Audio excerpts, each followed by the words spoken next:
Panic attack হঠাৎ ভয় বা আতঙ্কে হারিয়ে যাওয়া মুহূর্ত। মানুষের জীবনে মানসিক চাপ, উদ্বেগ ও আতঙ্ক একটি সাধারণ বিষয় হয়ে দাঁড়িয়েছে। কিন্তু যখন এই অনুভূতি হঠাৎ করে তীব্রভাবে আসে এবং শরীর মনকে কাঁপিয়ে দেয়, তখন তা হতে পারে প্যানিক অ্যাটাক। অনেকে না বুঝে এটিকে হার্ট অ্যাটাক মনে করেন, যদিও এটি মূলত একটি মানসিক অবস্থা। এখন দেখা যাক প্যানিক অ্যাটাকটা আসলে কি। প্যানিক অ্যাটাক হলো হঠাৎ করে তীব্র ভয় বা আতঙ্কের অনুভূতি, যা কয়েক মিনিট থেকে আধা ঘন্টা পর্যন্ত স্থায়ী হতে পারে। এটি এমনভাবে আসে যেন কোনো বড় বিপদ বা জীবন সংকট তৈরি হয়েছে, যদিও বাস্তবে এর কোনো বাস্তব কারণ নাই।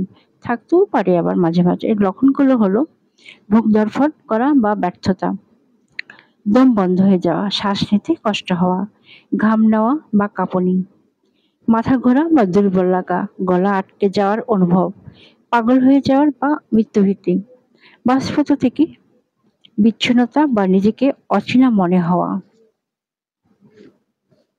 প্যানিক অ্যাটাক সাধারণত কিশোর বয়স থেকে শুরু করে যে কোনো বয়সেই হতে পারে, তবে এটি 20 থেকে 40 বছর বয়সীদের মধ্যে বেশি দেখা যায়। নারী ও পুরুষ উভয়েরই হতে পারে, তবে নারীদের মধ্যে কিছুটা বেশি দেখা যায়।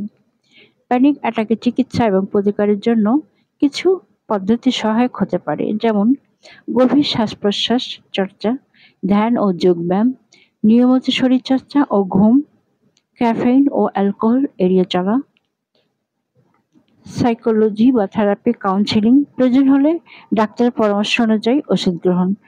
প্যানিক অ্যাটাক ভয়ঙ্কর মনে হলেও এটি নিয়ন্ত্রণযোগ্য এবং চিকিৎসাযোগ্য।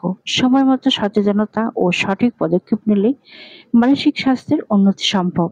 নিজের অনুভূতির প্রতি সচেতন থাকুন এবং প্রয়োজনে সহায়তা নিতে ভয় পাবেন না। সহানা ওয়েলনেস আমরা মানসিক ও শারীরিক সুস্থতা নিয়ে সচেতনতা ছড়াতে কাজ করি। আপনার মনের শান্তি এবং শরীরের সুস্থতা এই দুয়েরই যত্ন নেওয়ার জন্য আমাদের সঙ্গে থাকুন। স্বাস্থ্য, পুষ্টি ও মানসিক সচেতনতা বিষয়ক আরো তথ্য পেতে সহানা ওয়েলনেস পেজটিকে ফলো করুন।